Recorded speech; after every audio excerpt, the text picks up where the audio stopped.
கூடி வந்திருக்கிறதான தேவ பிள்ளைகள் யாவருக்கும் என்னுடைய அன்பின் நன்றிகள், வாழ்த்துக்கள். கர்த்தர் யாவரையும் ஆசீர்வதிப்பாராக. கர்த்தருக்கு ஸ்தோத்திரம் உண்டாகட்டும். ஒரு சின்ன காரியத்தை சொல்லிட்டு கர்த்தருடைய வார்த்தைக்கு நான் கடந்து போக விரும்புகிறேன்.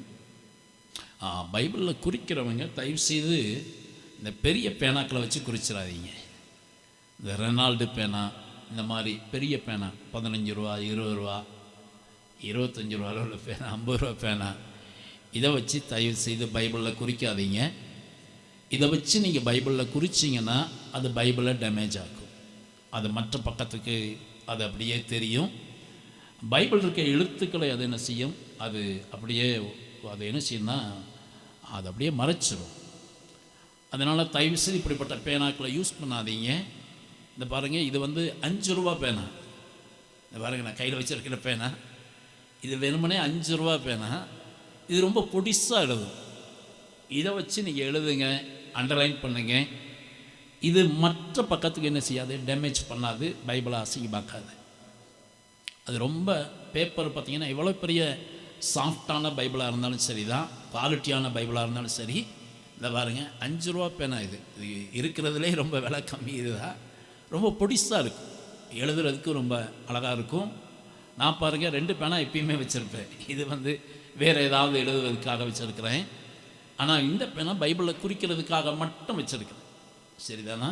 நான் ஒருவேளை நீங்கள் பைபிளில் அண்டர்லைன் பண்ணுறதா இருந்தால் இதே மாதிரி ரெட் கலர்லேயும் கிடைக்குது. 5 ரூபா பேனா ரெட் கலர்லேயும் கிடைக்குது. நான் அதை வீட்டில் வச்சுருப்பேன். முக்கியமான வசனங்கள் அண்டர்லைன் பண்ணுறதுக்கு ரெட் கலரில் வச்சுருப்பேன். இது குறிக்கிறதுக்காக என்ன செய்திருக்கிறேன் என்றால் வைத்திருக்கிறேன். இது ரொம்ப பொடிசாக இருக்கும், எழுதுறதுக்கும் ரொம்ப நல்லாயிருக்கும். மற்ற பேனாக்கள் வச்சு எழுதுனீங்கன்னா எழுதணுன்னா ரொம்ப பெருசாகிடும். அதனால் தயவு செய்து இப்படிப்பட்ட பேனாவை நீங்கள் வாங்கி என்ன செய்யுங்க, வச்சுருங்க. அதை வச்சு என்ன செய்யுங்க, எழுதுங்க. கர்த்தர் உங்களை ஆசீர்வதிப்பாராக. ஒரு சின்ன ஜெபக்குறிப்பு ஒன்றை நான் சொல்லி கொடுத்துட்டு கர்த்தருடைய வார்த்தைக்கு போகலாம்னு நினைக்கிறேன். எல்லோரும் கொஞ்சம் கையை அப்படி கூப்பிக்காங்களேன். ஒரு 5 விரல் ஜெபம் அப்படின்னு பேர். அது ரொம்ப ஈஸியாக இருக்கும். நம்ம சும்மா இருக்கும்போதும் அதை ஜெபிக்கலாம், பஸ்ஸில் போயிட்டுருக்கும்போது கூட ஜெபிக்கலாம், ஹோட்டல்லே உட்காந்துருக்கீங்க, சொன்னதை சாப்பாடை ரெடி பண்ணுறதுக்கு ஒரு 2 நிமிஷம் ஆனாலும் கூட நீங்கள் கையை அப்படியே வச்சுக்கிட்டு ஜெபிச்சிடலாம். பஸ்ஸில் போகும்போது இல்லை ஒரு வீட்லேயும் உட்காந்துருக்கீங்க, அந்த வீட்டில் இருக்கிறவங்க டீ கொண்டு வர்றாங்க, தண்ணி கொண்டு வர்றதுக்கு ஒரு 2 நிமிஷம் ஆனாலும் ஜெபிக்கலாம். ஒரு சின்ன ஜெபம் தான். இந்த பாருங்கள், இந்த விரலை பாருங்கள். இந்த விரல் பக்கத்தில் இருக்க விரல், இந்த விரல் எப்படி இருக்குது, பக்கத்தில் இருக்குது. சரிங்களா? இந்த விரலை பார்க்கும்போதே நமக்கு ஞாபகம் வரணும், நம்ம பக்கத்து வீட்டுக்காரங்களாம் ஞாபகம் வரும். இதை பார்க்கும்போதே என்ன ஞாபகம் வரணும், நம்ம பக்கத்து வீட்டுக்காரங்க, நம்ம பக்கத்தில் இருக்கிறவங்க. சரிங்களா? நம்ம பக்கத்து தெருவில் இருக்கிறவங்க, பக்கத்து காம்பவுண்டில் இருக்கிறவங்க, இல்லை பக்கத்தில் இருக்கிறவர்கள் என்ன செய்யணும், ரட்சிக்கப்படணும். சரிதானா? இதுதான் இந்த விரலுடைய அர்த்தம். இந்த விரல் எதை காட்டுக்குதுன்னா, இந்த விரலுக்கு என்ன பேர், ஆள் காட்டி விரல். அந்த நிற்கிறான் பாருங்கள், அந்த பையன் அந்த பொண்ணு தான் அப்படின்னு சொல்கிறேன் பார்த்தீங்களா, விரல் காட்டுகிறது. இதுக்கு பேர் ஆள் காட்டி விரல். இப்படி ஆள் காட்டி பேசுகிறவங்க யாருன்னு கேட்டிங்கன்னா ஊழியக்காரங்க. ஊழியக்காரங்க தான் என்ன செய்வாங்க, விரல் நீட்டி பேசுவாங்க. சகோதரா மனம் திரும்பு, நீ ரட்சிக்கப்படு, இன்றைய ரட்சணிய நாள் அப்படின்னு சொல்லி என்ன செய்வாங்க, விரல் நீட்டி பேசுவாங்க. சரிங்களா? அடுத்தது விரல் நீட்டி பேசுகிறது யார், நம்ம ஆசிரியர்கள் பேசுவாங்க. டேய் தம்பி, அங்கே என்ன நோண்டிகிட்டு இருக்க, பக்கத்தில் இருக்க டச் பண்ணாத, இங்கே பாரு, அங்கே என்னமோ பண்ணிகிட்டு இருக்கீங்க பார் அப்படின்னு சொல்லி என்ன செய்வாங்க, விரல் நீட்டுவாங்க. அதனால் படிக்கிற மாணவர்கள், படிக்கிற பிள்ளைகள், தயவு செய்து உங்களுடைய ஆசிரியர்கள் கற்றுக் கொடுக்குற லெக்சர்ஸை என்ன செய்யுங்க, தயவு செய்து ஜெபம் பண்ணுங்க. அவங்க நல்லா இருக்கணும், அவங்க ஆசீர்வாதமாக இருக்கணும், அவங்க ரட்சிக்கப்படணும். அது மட்டுமல்ல, இந்த ஆள்காட்டி விரல் எதை காட்டுகிறது என்றால் தேவ ஊழியரை காட்டுகிறது. அதனால் இந்த விரலை நீங்கள் பார்க்கும்போதே சபை மீட்பருக்காக ஜெபம் பண்ணுங்க, சுவிசேஷர்களுக்காக ஜெபம் பண்ணுங்க, மிஷனரிகளுக்காக ஜெபம் பண்ணுங்க. இன்னும் சொல்ல போனால் வேதத்தை போதிக்கிற பிரசங்கிமார்கள், பைபிள் டீச்சர்ஸ், கர்த்தர் எல்லாரும் என்ன செய்யணும், ஆசீர்வதிக்கணும், அவங்க மேலே கிருபை உண்டாகும். இந்த நடுவிரல் இருக்கு பாருங்க, இருக்கிறதுலே இதுதான் உயரமான விரல். இதுக்கு என்ன பேர், உயரமான விரல், நடுவிரல். இந்த உயரமான விரலை நீங்கள் பார்க்கும்போதே நமக்கு ஞாபகத்து வரணும், தேசத்தில் உயரமான பொறுப்பில் இருக்கிறவங்க, ஹை லெவலில் இருக்கிறவங்க. இதில் நீங்கள் பார்த்தீங்கன்னா ஜனாதிபதியிலேருந்து, பிரதமர்லேருந்து, மத்திய அமைச்சர்கள், எம்பி, எம்எல்ஏக்கள், நம்ம கவுன்சிலர்லேருந்து, வார்டு மெம்பர்லேருந்து, இன்னும் சொல்லப்போனால் பஞ்சாயத்து தலைவர், எல்லாருமே, காவல்துறை அதிகாரிகள், தாசில்தார், கலெக்டர், இப்படி எல்லாரையுமே நம்ம என்ன செய்யலாம் நினைக்கலாம். ஒரு நாள் என்ன செய்யலாம்னா அமைச்சர்களை நினைக்கலாம், ஒரு நாள் தமிழக முதல்வர் நினைக்கலாம், ஒரு நாள் என்ன செய்யலாம் காவல்துறை அதிகாரிகள் நினைக்கலாம். இப்படி ஹை போஸ்ட்டில் இருக்கிறவங்க, பெரிய பொறுப்புகளில் இருக்கிறவங்க எல்லாரையும் கர்த்தர் என்ன செய்யணும், ஆசீர்வதிக்கணும். ரெண்டாவது ரட்சிக்கணும். சரிதானா? ஊழியக்காரங்களுக்கு மட்டும் ரட்சிங்கன்னு ஜெபிக்க வேண்டாம். ஊழியக்காரங்க மட்டும் கர்த்தரவங்களை ஆசீர்வதிக்கணும், உடைய குடும்பங்களை மற்றவங்கெல்லாம் ஆசீர்வதிக்கணும்னு ஜெபிக்கணும், ரட்சிக்கப்படணும்னு ஜெபம். சரியா? இந்த விரலுக்கு என்ன பேர்? மோதிர விரல். அப்படி தானே? மோதிரம் போட்டவங்களாக இருந்தாலும் சரி தான், மோதிரம் போடாதவங்களாக இருந்தாலும் சரி, எல்லாருக்குமே இந்த விரல் என்ன விரல் தான்? மோதிர விரல் தான். இந்த மோதிர விரல் எதை காட்டுகிறது என்றால் குடும்ப உறவை காட்டுகிறது. ஏன்னா கல்யாணத்தில் இந்த விரலை தான் என்ன செய்கிறாங்கன்னா மோதிரம் போடுகிறார். அதனால் இந்த மோதிர விரலை நம்ம பார்க்கிற போது நம்முடைய மைண்டில் ஞாபகம் வருகிறது குடும்ப உறவுகள். குடும்ப உறவுன்னு வருகிற போது நம்முடைய தாய் தகப்பனார், கணவன் மனைவி, பிள்ளைகள், மருமக்கள், பெற்றோர், தாத்தா பாட்டி, மாமா மச்சனை எல்லாரையும் என்ன செய்யுங்க, தயவு செய்து கொண்டு வாங்க. அவங்க எல்லாரும் நல்லா இருக்கணும், ஆசீர்வாதமாக இருக்கணும். ஒருவேளை ரட்சிக்கப்படலைன்னா அவங்க என்ன செய்யணும், ரட்சிக்கப்படணும். சரிதானா? இந்த விரலுக்கு பேர் சுண்டு விரல். இந்த விரலுக்கு என்ன பேர்? சுண்டு விரல். இதை என்ன செய்வாங்க, காதுக்குள்ளே போட்டு நல்ல அப்படி இல்லை. இந்த விரல் சுண்டு விரல். இது இருக்கிற விரலே இதுதான். என்னது? ரொம்ப பலவீனமான விரல் இதுதான், எளிமையான விரல் இதுதான். இதுக்கு பேர் சுண்டு விரல். சின்ன விரல் இது, எளிமையான விரல், பலவீனமான விரல்.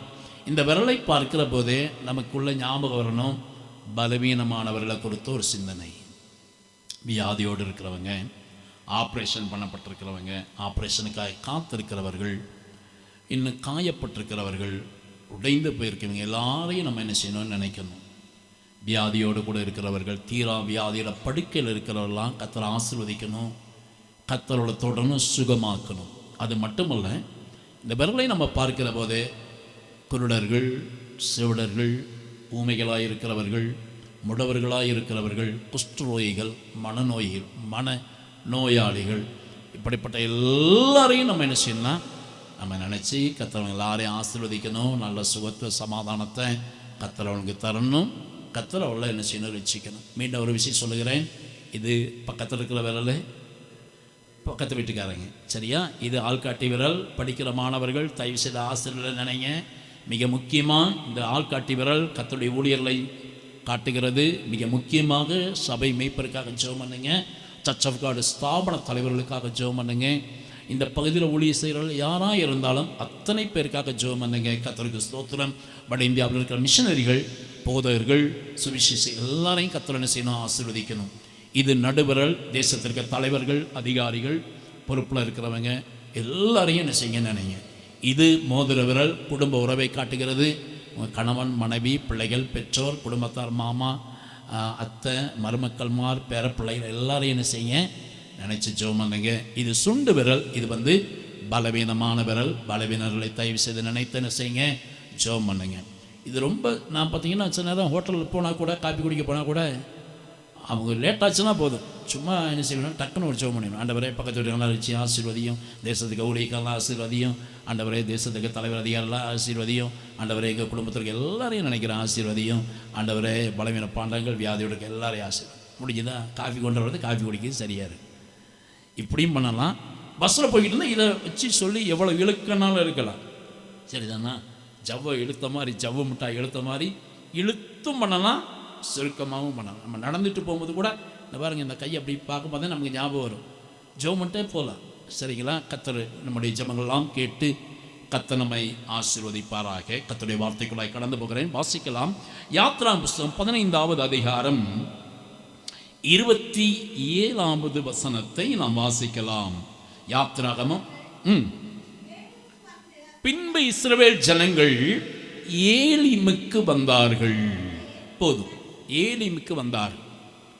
இஸ்ரவேல் ஜனங்களுடைய இந்த பாதையில் பல இடங்களை தாண்டி அவர்கள் வருகின்ற போது இங்கே வாசிக்கிறோம், இஸ்ரவேல் ஜனங்கள் ஏலிமுக்கு வந்தார்கள். ஏலிம் என்று சொன்னால் மரங்கள் நிறைந்த பகுதி. இன்னொரு அர்த்தம் என்னவென்று கேட்டால், ஏலிம் என்றால் நிழலோட்டமான பகுதி, நிழல் நிறைந்த பகுதி. அப்படியானால் இஸ்ரவேல் ஜனங்களை கர்த்தர் இப்போது என்ன செய்கிறார் என்றால், ஒரு நிழல் நிறைந்த பகுதிக்கு நேராக கர்த்தர் நடத்துகிறார். நிழல் என்று சொன்னாலே அதனுடைய ஆவிக்குரிய அர்த்தம் என்ன? ஒரு ஆறுதல் நிறைந்த இடம், ஒரு சமாதானம் நிறைந்த இடம். அப்பாடா அப்படின்னு கொஞ்சம் ஒரு மூச்சு விடுகிற இடம். கர்த்தருக்கு ஸ்தோத்திரம். அதுதான் நிழலோட்டமான இடம். இங்கே இஸ்ரவேல் ஜனங்களுடைய பயணத்திலே பல இடங்களை கடந்து கடந்து கடந்து கடந்து இப்போது அவர்கள் எங்கே வருகிறார்கள் என்றால் ஏலிமுக்கு வருகிறார்கள். எனக்கு அன்பான தேவனுடைய பிள்ளைகளே, தேவன் உங்கள் யாவரையும் கூட ஏலிமின் அனுபவத்துக்குள்ளே கர்த்தர் உங்களை வழிநடத்த விரும்புகிறார். ஒரு நிழல் நிறைந்த, ஒரு ஆறுதல் நிறைந்த, ஒரு சமாதானம் நிறைந்த, ஒரு மகிழ்ச்சி நிறைந்த ஒரு ஏளிமைக்கு நேராக தேவன் உங்கள் ஒவ்வொருவரையும் உங்கள் குடும்பத்தையும் ஏளிமைக்கு நேராக தேவன் நடத்த விரும்புகிறார். ஏளிமைக்கு வந்த உடனே பாருங்கள், கர்த்தர்களுக்கு தருகிற ஆசீர்வாதங்களை பார்த்தீங்கன்னா 12 நீரூற்றுகள் 70 பேரீச்ச மரங்களும் இருந்தது. அங்கே தண்ணீர் அருகே இவர்கள் பாளையம் இறங்கினார்கள். தேவையான தண்ணீரை கர்த்தர் தருகிறார், நீரூற்றுகளை தருகிறான், பேரீச்ச மரங்களை தருகிறான்.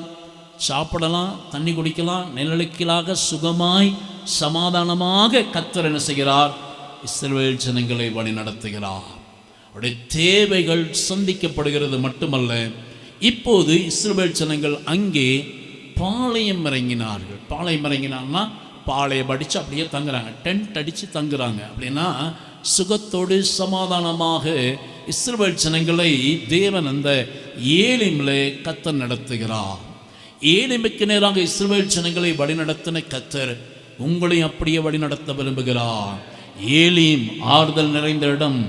அங்கே கர்த்தருடைய உணவு தேவைகளை கர்த்தர் சந்திக்கிறது மட்டுமல்ல, உங்களுடைய எப்படி இஸ்ரவேல் ஜனங்கள் அந்த பாளையத்தை போட்டு அவர்கள் தங்கினது போல கர்த்தருடைய குடும்பங்களை, கூடாரங்களை கட்டி எழுப்புவதற்கு, நிலைநிறுத்துவதற்கும் தேவன் வல்லவராக இருக்கிறார். கர்த்தருக்கு ஸ்தோத்திரம். சுருக்கம் என்னவென்றால், தேவன் உங்கள் ஒவ்வொருவரையும் ஒவ்வொருவருடைய குடும்பத்தையுமே தேவன் ஏளிமாக மாற்ற விரும்புகிறார். நிழலாகவே மாற்ற, நிழல் நிறைந்த, ஒரு ஆறுதல் நிறைந்த, ஒரு சமாதானம் நிறைந்த ஏளிமாக தேவனுடைய கூடாரத்தை, உங்களுடைய குடும்பத்தை கர்த்தர் என்ன செய்கிறார்? நடத்த விரும்புகிறார். ஒருவேளை நீங்கள் யோசிக்கலாம், கையின் பிரயாசங்களில் ஒரு ஆறுதல் இல்லை, கையின் பிரயாசங்களில் ஒரு நன்மை இல்லை. ஆனால் இன்றைக்கு கர்த்தருடைய வார்த்தை சொல்லுகிறது, கர்த்தர் உங்களை ஏளிமைக்கு நேராக நடத்த விரும்புகிறார். தேவன் உங்களை ஏளிமைக்கு நேராக நடத்த விரும்புகிறார். ஆனால் அந்த ஏளிமைக்கு நேராக நடத்தப்பட வேண்டுமானால் நாம் செய்ய வேண்டிய காரியங்கள் என்ன? வாசிக்கலாம். யாத்ராகமம் புஸ்தகம் 12வது அதிகாரம் 51வது வசனத்திலே வாசிக்கிறோம். அன்றைய தினமே இஸ்ரவேல் புத்திரரை எகிப்து தேசத்திலிருந்து புறப்பட பண்ணுகிறார். இந்த ஏலிம் என்கிற நிழலோட்டம் நிறைந்த, ஆறுதல் நிறைந்த இடத்துக்கு வர வேண்டுமானால் இஸ்ரவேல் ஜனங்கள் முதல்ல என்ன செய்யணும் தெரியுமா? எகிப்தை விட்டு வெளியே வந்துடணும். இதுவரைக்கும் அவர்கள் எகிப்தில் இருந்தார்கள். ஆனால் இப்போ இஸ்ரவேல் ஜனங்கள் அனைவரும் அணி அணியாய், குடும்பம் குடும்பமாய், பெற்றோரும் பிள்ளைகளுமாய் எல்லாரும் எகிப்து தேசத்தை விட்டு வர்றாங்க. வெளியே வரும்போது கர்த்தர் சொல்றார், ஒரு ஆடு மாடு கூட அங்கே இருக்கக்கூடாது, ஆட்டு மாட்டினுடைய குழம்புகள் கூட அங்கே இருக்கக்கூடாது, ஒன்றும் இருக்கக்கூடாது, எல்லாமே எகிப்தை விட்டு வந்துடணும். ஏன் எகிப்தை விட்டு வர வேண்டும் என்றால், யாத்ராகமம் 13வது அதிகாரம் 3வது வசனத்தில் வாசிக்கிறோம். எகிப்து என்கிற அடிமைத்தனத்தின் தேசம் என்று அங்கே வாசிக்கிறோம். நீங்கள் அடிமைத்தன வீடாகிய எகிப்திலிருந்து புறப்பட்ட இந்த நாளை நினையுங்கள் என்று கர்த்தர் சொல்லுகிறார். அப்படியானால் எகிப்து குறித்து கர்த்தர் சொல்லுகிறது என்ன? அது அடிமைத்தன வீடு நிறைந்த தேசம், அது அடிமைத்தனத்தின் தேசம் என்று கர்த்தர் சொல்லுகிறார்.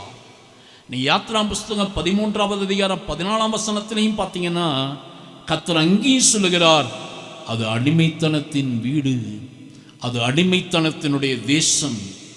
யாத்ராம் புஸ்தகம் 20வது அதிகாரம் 2ஆம் வசனத்திலையும் சொல்லுகிறார், அது அடிமைத்தனத்தினுடைய தேசம், அது அடிமைத்தனத்தினுடைய வீடு. அந்த அடிமைத்தன வீடாகிய எகிப்து தேசத்தில் புறப்பட பண்ணின உன் தேவனாகிய கர்த்தர் நானே. வெறும் எகிப்து தேசம் என்று கர்த்தர் சொல்லல. எப்படி சொல்லுகிறாரு? அடிமைத்தன வீடு, அடிமைத்தனத்தினுடைய தேசமாகிய எகிப்து தேசம் என்று கர்த்தர் சொல்லுகிறார். அப்படியானால் ஏலிமின் அனுபவம் நமக்கு வேணுமானால், இல்லாவிட்டால் ஏலிமுடைய ஆசீர்வாதம் நமக்கு வேண்டும் என்றால் நாம் செய்ய வேண்டியது என்ன? எகிப்தில் இருக்கக்கூடாது. எகிப்தை விட்டு நம்ம வெளியே வந்துடணும். எகிப்தை விட்டு வெளியே வந்துடணும், குடும்பமாய் வெளியே வரணும். எகிப்து அடிமைத்தனத்தினுடைய தேசம். அப்படியானால் அது எதை காண்பிக்கிறது என்றால், எந்த ஒரு அடிமைத்தனத்திலும் நாம் என்ன செய்து விடக்கூடாது? சிக்கிக்கொள்ளிவிடக்கூடாது. ரோமர்கள் நிருபம் 6வது அதிகாரம் 17ஆம் வசனத்தில் வாசிக்கிறோம், பாவத்தினுடைய அடிமைத்தனம் என்று அப்போஸ்தலனாகிய பவுல் சொல்லுகிறார். அப்படியானால் எகிப்தினுடைய அடிமைத்தனத்திலிருந்து வெளியே வருவதென்றால் அது எதை காண்பிக்கிறது? பாவத்தினுடைய அடிமையாய் நாம் இருக்கக்கூடாது. ரோமர்கள் நிருபம் 6வது அதிகாரம் 17ஆம் வசனத்தில் வாசிக்கிறோம், பாவத்தினுடைய அடிமைத்தனம். என கண்பான தேவனுடைய பிள்ளைகளே, எந்த ஒரு பாவத்துக்கும் அடிமையாய் நாம் ஜீவித்து விடக்கூடாது. எந்த ஒரு பாவத்துக்கு அடிமைகளாய் வாழ்ந்து விடக்கூடாது. பவுல் சொல்கிறார், முன்னே நீங்கள் பாவத்துக்கு அடிமைகளாய் இருந்தும். அப்படின்னா ஒரு காலத்தில் நம்ம பாவத்துக்கு அடிமைகளாய் இருந்தோம். இன்றைக்கு நம்ம தேவனுடைய பிள்ளைகளாக இருக்கிறோம். பாவத்துக்கு நாம் அடிமைகளாய் ஜீவித்து விடக்கூடாது. நம்முடைய அவயவங்கள் பாவத்துக்கு அடிமையாய் விருந்து விடக்கூடாது. நம்முடைய சரீரம் பாவத்துக்கு அடிமையாய் மாறிவிடக்கூடாது. நம்முடைய இருதயம் பாவத்துக்கு அடிமையாய் இருந்து விடக்கூடாது. நம்முடைய ஆவி, ஆத்மா, சரீரம் அனைத்தும் பாவத்துக்கு அடிமையாய் இருக்கவே கூடாது. தேவனுக்கு மட்டுமே நாம் அடிமையாய் இருக்கணும். தேவனுடைய வார்த்தைக்குத்தான் நாம் அடிமையாய் இருக்கணும். தேவன் உரைக்கிற சத்தியத்துக்கு மட்டுமே நாம் அடிமையாய் ஜீவிக்கணும். அதே ரோமர்கள் நிருபம் 6வது அதிகாரம் 19ஆம் வசனத்தில் வாசிக்கிறோம், அசுத்தமான காரியங்களுக்கு நாம் அடிமையாய் இருக்கக்கூடாது. அங்கே வாசிக்கிறோம் 19ஆம் வசனம், முன்னே நீங்கள் உங்கள் அவயவங்களை அசுத்தத்துக்கும் அக்கிரமத்துக்கும் அடிமைகளாக ஒப்பு கொடுத்தது போல இப்பொழுதோ பரிசுத்தமானதை நடப்பிக்கும்படி உங்கள் அவயவங்களை நீதிக்கு அடிமையாக ஒப்பு கொடுங்கள். உங்கள் சரீரத்தை நீதிக்கு அடிமையாக ஒப்பு கொடுங்க. பாவத்துக்கு அடிமையாக என்ன செஞ்சிடாதீங்க, ஒப்பு கொடுத்துடாதீங்க. அசுத்தத்துக்கும் அருவருப்புக்கு என்ன செய்து விட வேண்டாம், நீங்கள் அடிமைத்தனமாய் ஒப்பு கொடுத்து விட வேண்டாம். எகிப்தினுடைய அடிமைத்தனத்தை விட்டு வெளியே வாருங்கள். எகிப்து அடிமைத்தனத்தினுடைய தேசம். எகிப்து அடிமைத்தனத்தின் வீடு நிறைந்த தேசம். பாவமாகிய அடிமைத்தனம், அசுத்தம், அக்கிரமம், இப்படிப்பட்ட அடிமைத்தனத்திலிருந்து நாம் என்ன செய்யணும்? வெளியே வருகிற போதுதான் தேவன் நம்மை ஏலிமின் அனுபவத்துக்குள்ளாக கர்த்தர் வழி நடத்துகிறார். பாவத்துக்கு மட்டுமல்ல, 1 கொரிந்தியருடைய புஸ்தகம் 7வது அதிகாரம் 23வது வசனம் சொல்லுகிறது, மனுஷருக்கு நீங்கள் அடிமைகளாய் மாறிவிடாதிருங்கள். அது எந்த ஒரு மனிதராக இருந்தாலும் சரி, நம்மை அவர் ரொம்ப நேசிக்கிறார். அவரால் எனக்கு மிகுந்த நன்மைகள் கிடைக்கிறது, நல்லது. அவருக்காக கர்த்தரை ஸ்தோத்திரம் பண்ணுங்க, ஜெபம் பண்ணுங்க. ஆனால் எந்த ஒரு மனிதருக்கும் நீங்கள் என்ன செய்து விடக்கூடாது, அடிமையாய் மாறிவிடக்கூடாது. அதைத்தான் இங்கே சொல்லப்பட்டிருக்கு, மனுஷருக்கு நீங்கள் அடிமைகளாக ஆகாதிருங்கள் என்று அப்போஸ்தலனாகிய பவுல் சொல்லுகிறார். அநேக நேரங்களில் சில மனிதர்களை நம்மளால் பார்க்காம இருக்கவே முடியாது. சிலருக்கு பார்த்தீங்கன்னா அந்த மனுஷரை போய் பார்த்து அவர்கிட்ட ஒரு 10 நிமிஷம் பேசினால்தான் நமக்கு திருப்தியாக இருக்கும். சில பெண்களை பாருங்க, வெளியே போயிட்டு அவங்க வீட்டில் போய் உட்காந்து, திண்ணையில் போய் உட்காந்து கொஞ்சமாவது பேசி நாட்டு நடப்பு கதையெல்லாம் பேசினால்தான் ஒரு திருப்தி. மனுஷருக்கு என்ன செய்யாதிருங்க, அடிமைகளாய் மாறிவிடாதிருங்கள். அது அரசியல் தலைவராக இருக்கலாம், சினிமா நடிகராக இருக்கலாம், விளையாட்டு வீரராக இருக்கலாம், பெரிய மல்யுத்த வீரராக இருக்கலாம். எந்த ஒரு தனிப்பட்ட மனிதனுக்கும் அடிமைகளாய் மாறாதீங்க. போன வாரம் டிவியில் ஒரு பெண் சொல்கிறா, ஒரு குறிப்பிட்ட ஒரு நடிகரை குறித்து சொல்லுகிற போது அதை பார்க்குற போது ரொம்ப வேதனையாக இருந்தது. நாங்கள் அவருக்கு அக்காவாக இருப்போம், தங்கச்சியாக இருப்போம், அம்மாவாக இருப்போம், ஏன் மனைவியாக கூட இருப்போம்.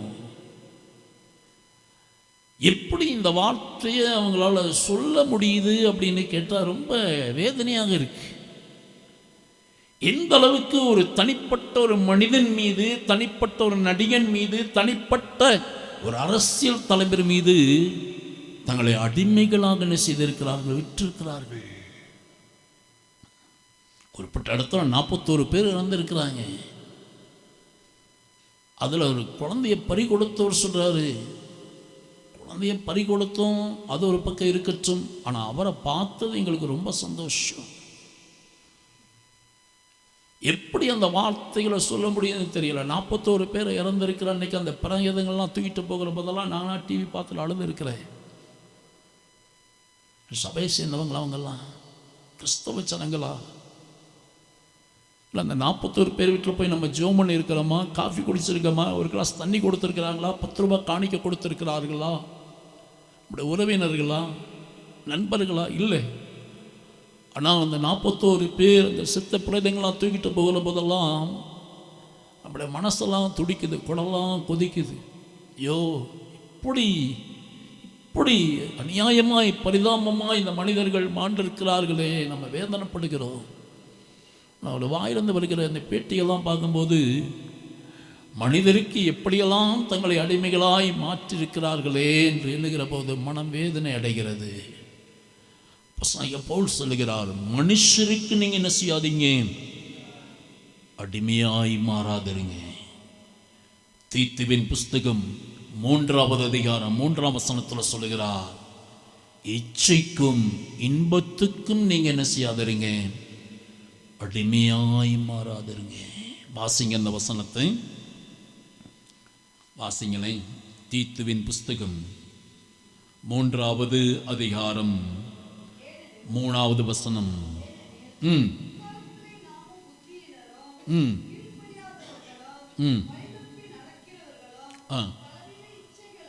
பலவித இச்சைகளுக்கும் இன்பங்களுக்கும் அடிமைப்பட்டவர்களா போதும். அப்படின்னா அடுத்தது எதுக்குள்ள நம்ம அடிமையாக இருக்கக்கூடாது? இச்சைக்கு, இன்பத்துக்கு அடிமையாக இருந்து விடக்கூடாது. இச்சை தான், எப்போ பார்த்தாலும் அதுதான், 165 நாள் இதுதான். இச்சைகளுக்கு இன்பத்துக்கும் அடிமையாக இருந்து விட வேண்டாம். பவுல் ஒரு இடத்துல சொல்றாங்க, ஒன்றுக்கும் அடிமைப்பட மாட்டேன். ஒரு இடத்துல சொல்றார், ஒருவனுக்கு நான் அடிமைப்பட மாட்டேன். ஒன்றுக்கும் அடிமைப்பட மாட்டேன்னு நடத்தினது. சிலருக்கு பாருங்க, டெய்லி ஒரு அசைவ உணவு இருந்தால் தான் சாப்பாடு இறங்கும். சிக்கன் இருந்தால் தான் சாப்பாடு, முட்டை இருந்தால் தான் சாப்பாடு. ஒன்றும் இல்லைன்னா ஒரு எலும்பு துண்டாவது இருக்கணும். அப்படின்னா நம்ம ஒன்றுக்கு நம்ம அடிமைப்பட்டவர்களாக இருக்கிறோம் என்ற அர்த்தம். இதற்கும் என்ன செய்யாதிருங்க, அடிமைத்தனமாய் மாறிவிடாதிருங்க.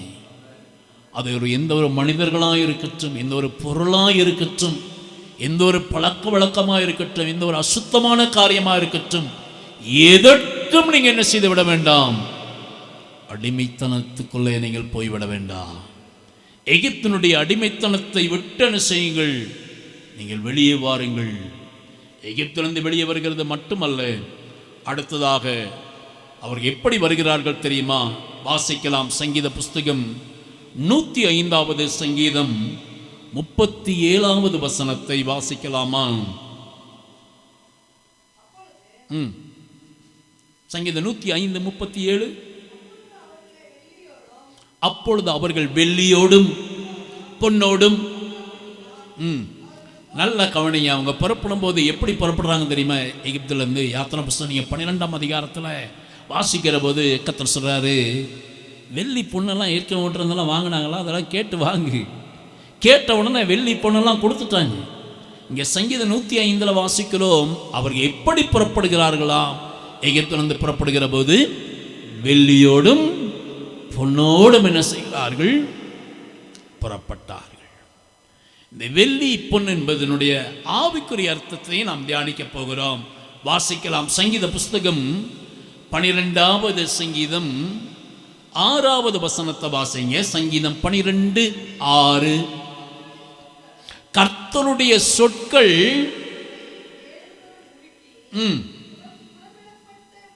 புடமிழப்பட்ட வெள்ளிக்கொப்பான சுத்த சொற்களாய் இருக்கின்றன. அப்ப வெள்ளியை எதோடு கூட ஒப்பிட்டு இங்கே ஆவியானவர் எழுதி வைத்திருக்கிறாராம்? கர்த்தருடைய வார்த்தைகளோடு கூட ஒப்பிடப்பட்டிருக்கிறது. அப்படின்னா வெள்ளியோடு புறப்படுவது என்றால் அதனுடைய ஆவிக்குரிய அர்த்தம் என்ன தெரியுமா? கர்த்தருடைய வார்த்தையோடு நம்ம புறப்படணும். ஆலயத்திலிருந்து புறப்படுகிற போது அப்படிதான், தேவனுடைய வார்த்தையோடே நம்ம புறப்படணும். இன்னைக்கு கர்த்தர் இன்னைக்கு என்ன வார்த்தையை பேசினா அந்த வாசனத்தை என்ன செய்யுங்க? தியானிச்சுட்டே போங்க. புறப்படும் போதே, ஆண்டவரே என்னுடைய வீடு ஏழிமா மாறணும், என்னுடைய கையின் பிரயாசம் ஏழிமா மாறணும், என்னுடைய இருதயம் ஏழிமா மாறணும், என் குடும்பத்தை ஆண்டவரே ஏழிமாக மாற்றும் என்று தியானிச்சு கொண்டே போங்க. வெள்ளியோடு புறப்படுவது என்றால் கர்த்தருடைய வார்த்தையோடே நாம கடந்து போகணும். தேவனுடைய வார்த்தையோடே கடந்து போகணும். இந்த வருஷ தொடக்கத்தில் கர்த்தர் என்ன வாக்குத்தத்தம் பேசினாரோ டிசம்பர் 31 வரைக்கும் காலையில் வரைக்கும் அதை என்ன செய்யக்கூடாது? மறக்கக்கூடாது. அதை சொல்லி ஜோமன்ட்டே இருக்கு. 1ஆம் தேதி என்ன வாக்குத்தத்தத்தை கர்த்தர் தருகிறாரோ இந்த மாதம் 30ஆம் தேதி வரைக்கும் நீங்கள் என்ன செய்யக்கூடாது? மறக்கக்கூடாது. சொல்லி சொல்லி ஜோமன்ட்டே இருக்கு. ஞாயிற்றுக்கிழமை கர்த்தர் என்ன வார்த்தையை தருகிறாரோ சனிக்கிழமை இரவு வரைக்கும் அந்த வசனத்தை சொல்லி ஜோமன்ட்டே இருக்கு. சொல்றது புரியுதா? வருஷ தொடக்கத்தில் கொடுத்த வாக்கு தத்தத்தை மறந்து விடக்கூடாது. மாத தொடக்கத்தில் கொடுக்கிற வாக்கு தத்தத்தை மறந்து விடக்கூடாது. அது மட்டுமல்ல, வாரந்தோறும் நீங்கள் கேட்கிற கர்த்தருடைய வார்த்தையை செய்து விடக்கூடாது, மறந்து விடக்கூடாது. நான் பார்த்தீங்கன்னா வாட்ஸ்அப்பில் என்ன வார்த்தையை போடுகிறேனோ அதையும் நான் தியானம் பண்ணிகிட்டே இருப்பேன். இந்த வருஷ தொடக்கத்தில் உள்ள வாக்கு தத்துவம், இந்த மாத தொடக்கத்தில் இருக்க வாக்கு தத்துவம், ஞாயிற்றுக்கிழமையுடைய வாக்கு தத்துவம், ஞாயிற்றுக்கிழமை பேசின வார்த்தை. வாட்ஸ்அப்பில் பார்த்தீங்கன்னா தனியாக ஒரு செய்தி போயிட்டே இருக்கு. இப்போ அப்பத்தையும் தண்ணீரையும் ஆசீர்வதிப்பார் அப்படின்னு ஒரு செய்தியை நான் நினைச்சுவேன். இந்த மாதம் தொடக்கத்தில் கொடுத்தோன்னா இன்னைக்கு வரைக்கும் அந்த செய்தி போயிட்டே இருக்கு. அதனால் ஜோமன்ட்டே இருப்பேன். எந்த வீட்டுக்கெல்லாம் போகிறோனோ போகும்போதும் ஆண்டவரே அப்பத்தையும் தண்ணீரை ஆசீர்வதியும், இந்த வீட்டை ஏழிமா மாற்றும். எந்த வீட்டில் போய் ஜோமன்ட்டு வருகிறோனோ வரும்போது அந்த வசனத்தை சொல்லிட்டே வரும். அந்த வசனத்தோடே வரணும். வெள்ளியோடு புறப்படுகிற அனுபவம். வெள்ளி என்றால் தேவனுடைய வார்த்தை. சரி, அப்படியானால் தங்கம் எதை காட்டுகிறது? பொன் எதை காட்டுகிறது? வாசிக்கலாம். 1 பேதுருடைய புஸ்தகம் 1வது அதிகாரம் 7ஆம் வசனத்திலே வாசிக்கிறோம். 1 பேதுருடைய புஸ்தகம் 1வது அதிகாரம் 7வது வசனத்தை வாசிக்கலாம். அதை பார்க்கிலும் அதிக வெளியேற பெற்ற விசுவாசம். அப்ப பொன் இதை காட்டுகிறது என்றால் விசுவாசத்தை காட்டுகிறது. கர்த்தர் பேரில் இருக்கிற விசுவாசம், கர்த்தருடைய வார்த்தைகள் பேரில் இருக்கிற விசுவாசம், கர்த்தரனை நடத்துவார் என்கிற விசுவாசம். கர்த்தருக்கு ஸ்தோத்திரம் உண்டாகட்டும். வெள்ளியோடும் பொன்னோடும் புறப்படுவதென்றால் கர்த்தருடைய வார்த்தையோடு புறப்படணும், கர்த்தர் பேரில் இருக்கிற விசுவாசத்தோடையும் போகணும். விசுவாசம் ஒரு பக்கம், கர்த்தருடைய வார்த்தை ஒரு பக்கம். இந்த ரெண்டையும் நம்ம என்ன செய்யணும்? சுமந்துக்கிட்டு போகிறவர்களுக்குத்தான் கர்த்தர் என்ன செய்கிறார் தெரியுமா? ஏளிமுக்கு நடத்துகிறார். ஏளிமுக்கு நேராய் நடத்துகிறார். தேவ சமத்திலிருந்து புறப்படுகிற போதும் அப்படித்தான். கர்த்தர் பேரில் இருக்கிற விசுவாசத்தை விட்டுறாதீங்க. கர்த்தர் நடத்துவார். இன்னைக்கு கேட்ட வார்த்தையின்படி, ஆண்டவரே என்னை நீர் ஏளிமுக்கு நேராக நடத்துவீர், அந்த விசுவாசத்தை அறிக்கை பண்ணிட்டே போங்க. என் குடும்பத்தை ஏளிமாக மாற்றுவீர், என் கூடாரம் ஏளிமாக மாறும். விசுவாசம் அறிக்கை பண்ணிட்டே போங்க, விசுவாசத்தோட போங்க. இன்னொரு பக்கத்தில் தேவன் பேசின வார்த்தைகளை வெள்ளியை போல சுமந்து கொண்டு போங்க. வெள்ளியோடும் பொன்னோடும் புறப்பட்டு போன இஸ்ரவேல் ஜனங்களுக்குத்தான் தேவன் ஏளிமைக்கு நேராக நடத்துகிறார். அடுத்தது இந்த வெள்ளியும் பொன்னும் இதை காண்பிக்கிறது தெரியுமா? 1 பேதுருடைய புஸ்தகம் 1வது அதிகாரம் 18ஆம் வசனத்தில் வாசிக்கிறோம், வெள்ளியோடும் பொன்னோடும் மீட்டது போல கர்த்தர் இயேசு கிறிஸ்துவினுடைய இரத்தத்தினாலே உங்களை மீட்கிறார் என்று வாசிக்கிறோம். வாசிக்கலாமா? 1 பேதுருடைய புஸ்தகம் 1வது அதிகாரம் 18வது வசனம்.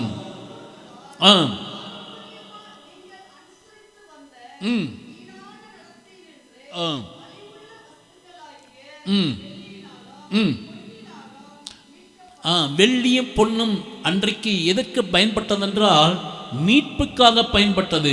தொடர்ந்து கீழே வாசிங்க அதனுடைய வசனத்துடைய. குற்றமில்லாத மாசற்ற ஆட்டுக்குட்டியாகிய கிறிஸ்துவனுடைய வெளியேறப்பெற்ற இரத்தத்தினாலே மீட்கப்பட்டீர்கள் என்று அறிந்திருக்கிறீர்களே. அப்ப அன்றைக்கு வெள்ளியும் பொன்னும் எதற்கு பயன்பட்டது? இஸ்ரவேல் ஜனங்களுடைய மீட்புக்கு அது பயன்பட்டது, மீட்கப்படுவதற்கு அது பயன்பட்டது. அடிமைத்தனத்திலிருந்து மீட்கப்படுவதற்கு வெள்ளியை பொன்னை கொடுத்து என்ன செய்தார்கள்? அந்த அடிமைத்தனத்திலிருந்து மீட்டு கொண்டார்கள். அப்படியானால் வெள்ளியோடு பொன்னோடு புறப்படுவதென்றால் அந்த வார்த்தையினுடைய அர்த்தம் என்ன? மீட்பு. மீட்பு. நாம் இன்றைக்கு வெள்ளியோடு பொன்னோடு கர்த்தர் நம்மை மீட்கல. ஆண்டவராய் இயேசு சிலுவையில் சிந்தின குற்றமில்லாத மாசற்ற ஆட்டுக்குட்டியுடைய இரத்தத்தினால நம்ம மீட்கப்பட்டிருக்கிறோம். அல்லேலூயா, அல்லேலூயா. இயேசு கிறிஸ்துவினுடைய இரத்தம் நம்முடைய பாவங்களை கழுவி சுத்திகரித்திருக்கிறது. இயேசுடைய இரத்தத்தினாலே பாவத்திலிருந்தும் பாதாளத்தினுடைய வல்லமையிலிருந்தும் நரகத்தினுடைய வல்லமையிலிருந்தும் தேவன் நம்மை என்ன செய்திருக்கிறார்? மீட்டிருக்கிறார். அக்கிரமத்திலிருந்து மீட்டிருக்கிறார். இயேசுடைய இரத்தம் நம்மை மீட்கிறது. இயேசுடைய இரத்தம் நம்மை பாவத்தினுடைய அடிமைத்தனத்திலிருந்து நம்மை என்ன செய்திருக்கிறது? மீட்டிருக்கிறது.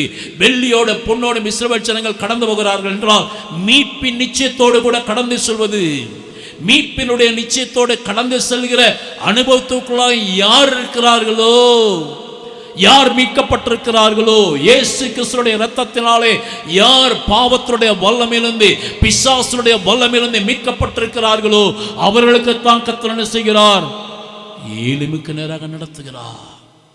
அதனால ஒவ்வொரு நாளும் தனி ஜெபங்கள்ல உட்காருகிற போதும், ஆண்டவரே என்னுடைய பார்வையில் ஒருவேளை அசுத்தம், என் வாயின் வார்த்தைகள் அசுத்தம், என்னுடைய செயல்களில் அசுத்தம் வந்துருச்சு, என்னை மன்னிங்க, என்னை பரிசுத்தப்படுத்துங்க. குற்றமில்லாத மாசற்ற ஆட்டுக்குட்டி இரத்தத்தினால் என்னை கழுவி சுத்திகரித்து பரிசுத்தப்படுத்துங்க என்று ஒவ்வொரு நாளும் உடைய தனிப்பட்ட ஜெபங்களில் ராத்திரி படுக்கைக்கு போகிற போது கர்த்தரை நோக்கி பார்த்து, சிலுவை நோக்கி பார்த்து, சிலுவையினுடைய இரத்தத்தினால் உங்களை கழுவி உங்களை ஒப்பு கொடுங்க, மீட்கப்படுங்க.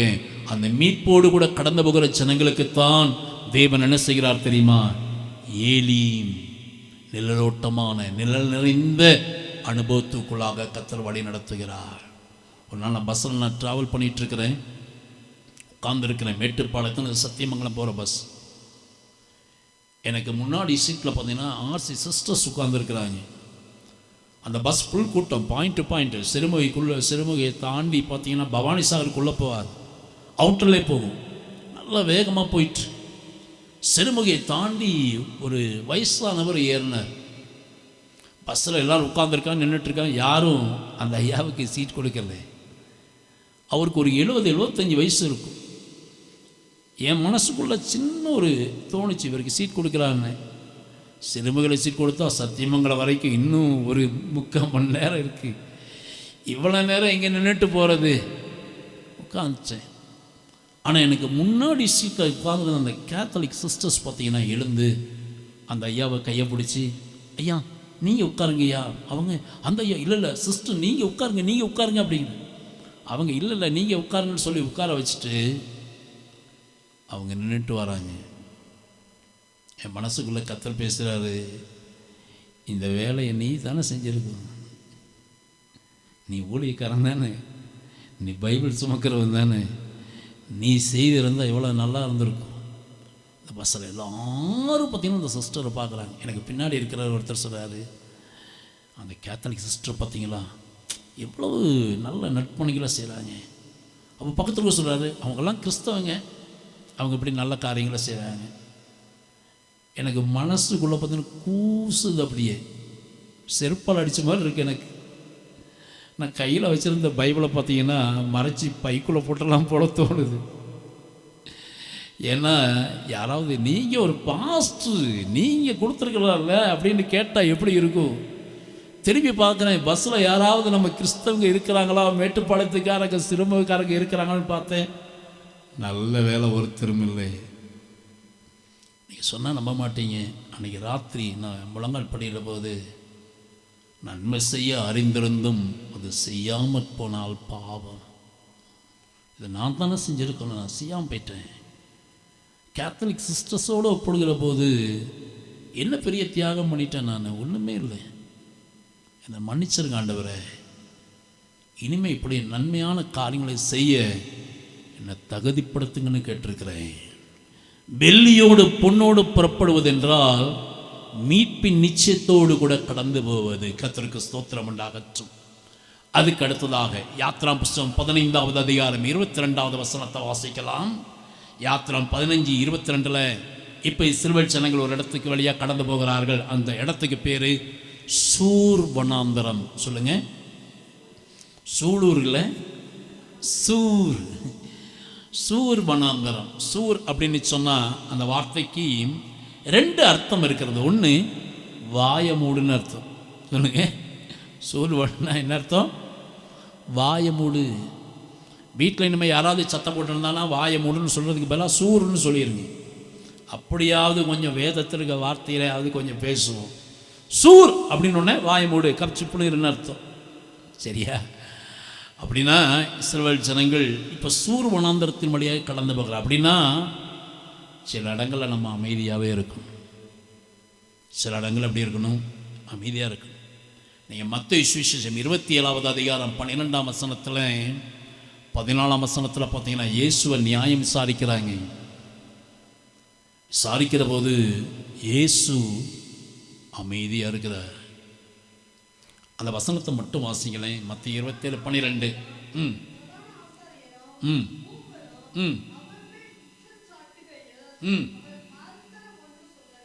அவர் மாறுத்தரம் ஒன்று சொல்லலை. அப்படின்னா நான் இந்த குற்றச்சாட்டு எல்லாம் நான் செய்யலை, இதை நான் செய்யலை அப்படின்னு சொல்லி அவர் என்ன செய்யலை? மறுதளிக்கலை, அமைதியாக இருக்கிறார். 14ஆம் வசனத்திலையும் பாருங்க, திருப்பியும் சொல்லப்பட்டிருக்குது, அவர் மாறுத்தரமேதம் பேசவில்லை, அமைதியாக இயேசு இருக்கிறார். நீ ஆதியாகமம் 21வது அதிகாரம் 9ஆம் வசனத்தில் ஈசாக்கை இஸ்மவேல் பரியாசம் பண்ணுகிறான். ஆனால் ஈசாக்கு எதுவுமே பேசலை. ஈசாக்குடைய அம்மா தான் பேசுகிறாங்க.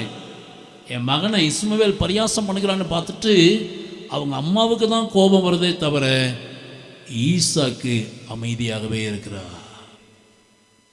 சூர் வனாந்தரம் என்று சொன்னால் சில நேரங்களில் நாம் அமைதியாகவே இருக்கும். நம்ம மேலே குற்றம் சுமத்துவார்கள், ஏதாயினும் பேசுவாங்க, பொறாமையினாலும் பேசுவார்கள். ஏலிமின் அனுபவத்துக்குள்ளே கர்த்தர் நம்மை வழி நடத்த வேண்டுமானால் நமக்கு தேவை நம்ம அமைதியாகவே நாம் என்ன செய்யணும்? சில இடங்களில் நம்ம இருக்கணும். நம்ம மேலே குற்றச்சாட்டுகளே சொல்லலாம். நீங்கள் போன மாதம் பார்த்தீங்கன்னா 15ஆம் தேதி வெளியே ஆராதனைக்கு போகிற ஒரு கூட்டத்தார் எங்களோட பயங்கர சண்டை. அவங்க சொன்ன குற்றச்சாட்டுகளை எல்லாவற்றையும் சொல்ல விருப்பம் இல்லை. ஒரு வார்த்தையை சொல்கிறேன், நீ விபச்சார விடுதி நடத்துகிற அப்படிங்க. நீ வீட்டுக்குள்ளே கூட்டிகிட்டு ஆண்களை பெண்களை கூட்டிகிட்டு நீ விபச்சாரம் நடத்துகிற. நான் விபச்சாரம் நல்ல வார்த்தையில் சொல்கிறேன். அவங்க அதை சொன்ன வார்த்தையில் நான் தேவ சமத்தில் சொல்ல எனக்கு விருப்பம் இல்லை. என்னுடைய வாழ்க்கை சரித்திரத்தில் 1 மணி நேரம் அன்றைக்கி தான் நாங்கள் ஆராதனைக்கு லேட்டாகி போயிருக்கிறோம்.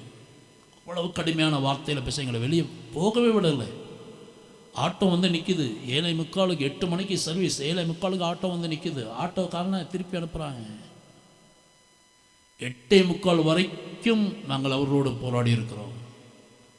அவ்வளவு கேவலமான வார்த்தைகள், அசிங்கமான வார்த்தைகள் பேசுகிறான். நான் எதுவுமே பேசலை, மரியாதையாகவே பேசுகிறோம். 8:45 1 மணி நேரம் நாங்கள் லேட்டாகி போயிருக்கோம் அன்றைக்கி சர்வீஸ். சபை நடுவில் தேவ ஊழியர் மத்தியில், தேவஜனங்க மத்தியில் 1 மணி நேரம் லேட்டாகி வந்ததுக்கு நாங்கள் மன்னிப்பு கேட்டிருக்கிறோம்.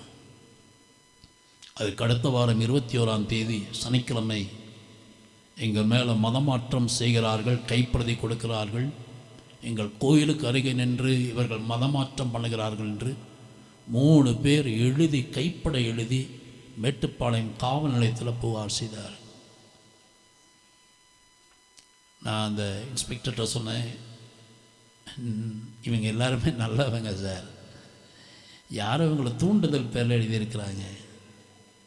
எஸ்ஐ கேட்குறாரு, உங்கள் மேலே இவ்வளோ குற்றச்சாட்டு சொல்கிறாங்க, நீங்கள் இவங்களை நல்லவங்கன்னு சொல்கிறீங்களா?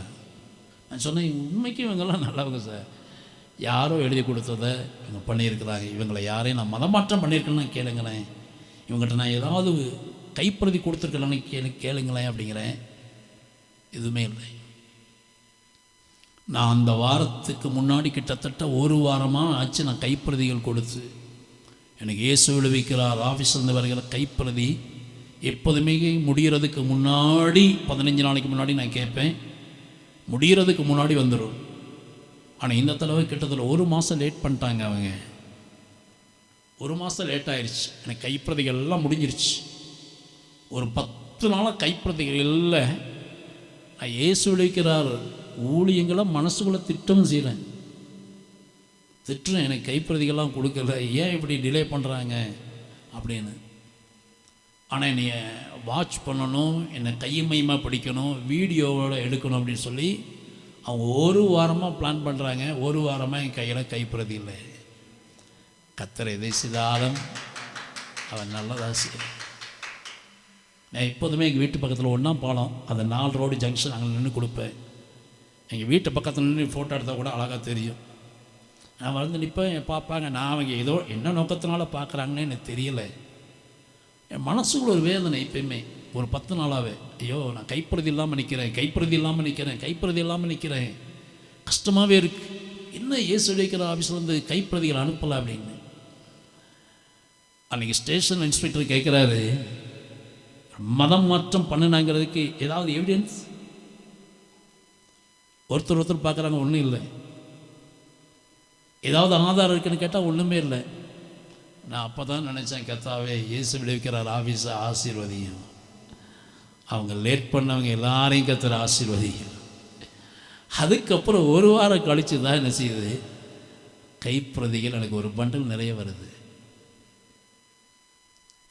ஆனால் எங்கள் வீட்டு பக்கத்தில் நான் இப்போ கொடுக்கறது இல்லை. ஏன்னா நான் வீட்டை விட்டு வெளியே வந்தாலும் எங்கள் வீட்டுக்கு யாராக வந்தாங்கனாலும் 2 பேர் 3 பேர் வாட்ச் பண்ணிட்டே இருக்காங்க.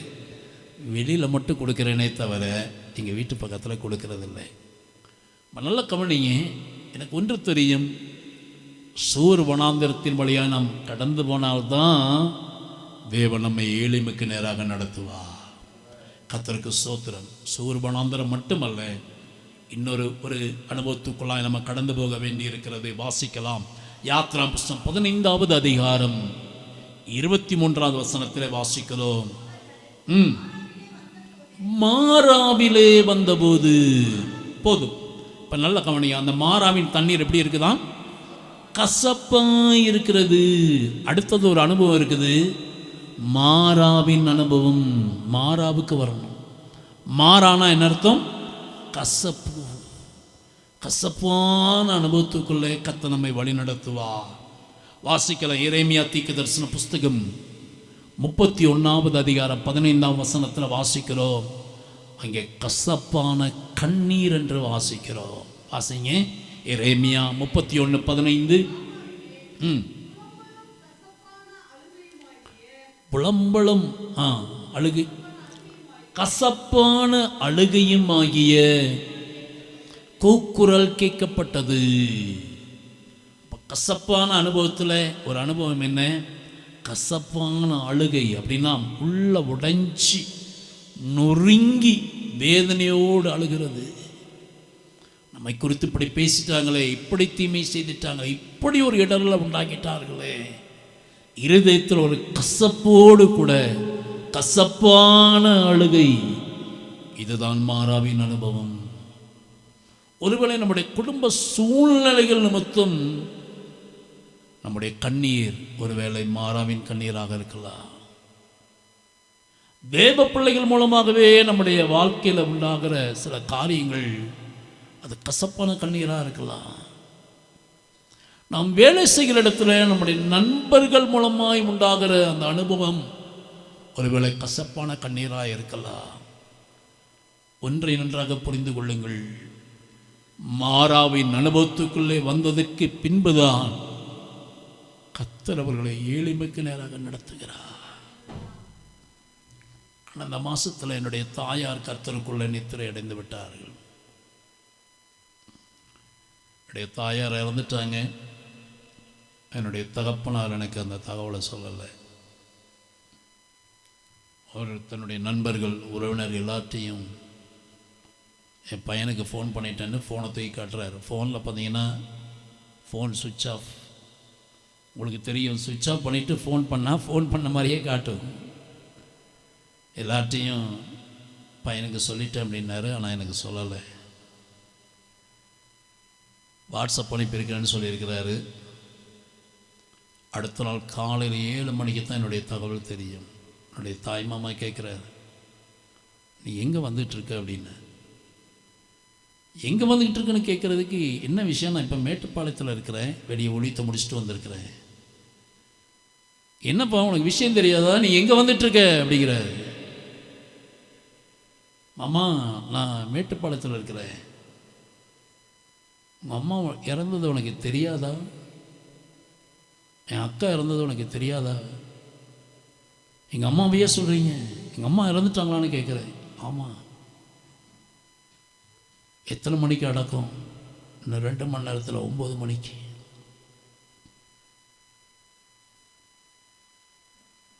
என்னுடைய தாயாருடைய அடக்கத்துக்கு என்னால் போக முடியல. அடக்கம் முடிஞ்சது. என்னுடைய தப்புனார் சொல்ல, அவன் அப்படி தான் பைபிளை தூக்கிட்டு ஒழித்துன்னு போவான். இனிமேல் இங்கே இந்த வீட்டு பக்கம் வந்தால் நான் செருப்பால் அவன் அறவாங்குவான் என்கிட்ட. தாயார் இறந்தது ஒரு பெரிய வேதனை. அடக்கத்துக்கு என்னால் போக முடியல. 2வது ஒரு வேதனை. இறந்து 1 மாதம் ஆகிவிட்டது. எனக்கு வர்ற ஃபோன் கால் பார்த்தீங்கன்னா அவ்வளோ பேர் என்கிட்ட ஃபோன் பண்ணி பேசாதவங்க எல்லாருமே, நீ எல்லாம் ஒரு ஊழியக்காரலாம், நீ எல்லாம் பைபிளை தூக்கிட்டு அம்மா சாவுக்கு வராதவெல்லாம் நீ எல்லாம் ஒரு பெரிய பிரசங்கியாராடா நீ. வாட்ஸ்அப்பில் எனக்கு வந்த திட்டு, ஃபோனில் வந்த திட்டெல்லாம் கண்ணீரெல்லாம் கசப்பான கண்ணீராய் ஓடிக்கொண்டிருக்கிறது. உடைய வாழ்க்கையிலும் கசப்பான கண்ணீரின் அனுபவத்துக்குள்ளே நீங்கள் ஒருவேளை போகலாம். சோர்ந்து போக வேண்டாம். மாராவின் அனுபவத்துக்குள்ளே யார் வருகிறார்களோ கர்த்தர் அவர்களை ஏளிமைக்கு நேராக நடத்துகிறார். சங்கீதம் 64:4 வாசிக்கிறோம், கசப்பான வார்த்தைகள், கசப்பான வார்த்தைகள் ஒருவேளை உங்களை நோக்கி வீசப்படலாம். மாராவின் அனுபவத்துக்குள்ளாம் யார் கடந்து வருகிறார்களோ அந்த மாராவின் அனுபவத்தை தாண்டின உடனே கர்த்தர் இப்போது அவர்களை எங்கே கொண்டு போகிறார் என்றால் ஏளிமைக்கு நேராக கொண்டு போகிறார். ஏலீம் நிழலோட்டமான இடம். ஏலீம் ஆறுதல் நிறைந்த இடம். ஏலீம் சமாதானம் நிறைந்த இடம். ஏலீம் பாதுகாவலும் பராமரிப்பு நிறைந்த இடம். வாழ்க்கையில் கடந்த நாட்களில் நீங்கள் கடந்து போன பாதை ஒருவேளை மாராவாக இருக்கலாம். மாராவின் வழியாய் கடந்து வந்த உங்களைத்தான் தேவன் ஏளிமைக்கு நேராக வழி நடத்த விரும்புகிறார். நம்ம எல்லாரும் அப்படியே முழங்காட்படிடுவோமா? எல்லாரும் அப்படியே முழங்காட்படிடுவோம். கேட்ப, ஆண்டவரே என்னை ஏளிமைக்கு நேராக நடத்து, என் குடும்பத்தை ஏளிமா மாற்று, என் பிள்ளைகளுடைய வாழ்க்கை ஏளிமாய் இருக்க, என்னுடைய கையின் பிரயாசம் ஏளிமாய் மாறற்று, இந்த சபை ஏளிமாக மாறற்று, இந்த பட்டணத்துக்கு சுற்றி இருக்கிற கிராம மக்களுக்கும் எஸ்டேட் மக்களுக்கும் இந்த ஜெப வீடு ஏளிமாய் மாறட்டும் ஐயா. வருகிற ஜனங்களுக்கு இது நிழல் தருகிற ஏளிமாய் மாறட்டும், ஏளிமாய் மாறட்டும். பேரிச்ச மரமும் நீரற்றுகளும் நிறைந்த எளிமாய் மாறுவதாக. சபை எளிமாய் மாறட்டும். சுற்றுப்புற மக்களுக்கு எளிமாய் மாறட்டும். சபைக்குள்ளாய் கடந்து வருகிற, வணங்கப்படுகிற, ஜபிக்கிற, ஆராதிக்கிற, தேவனுடைய வார்த்தை கேட்கிற ஒவ்வொருவருக்கும் சபை எளிமாய் மாறுவதாக. கர்த்தரே எளிமாய் மாறும். உன்னதமானவரின் உயர் மறைவில் இருக்கிறவர் சர்வ வல்லவருடைய நிழலில் தங்குவானே. கர்த்தாவே, நீரே உடைய சட்டைகளின் நிழல் மறைத்து உடைய பிள்ளைகளுக்கு நீரே எளிமாய் மாறுவீராகப்பா.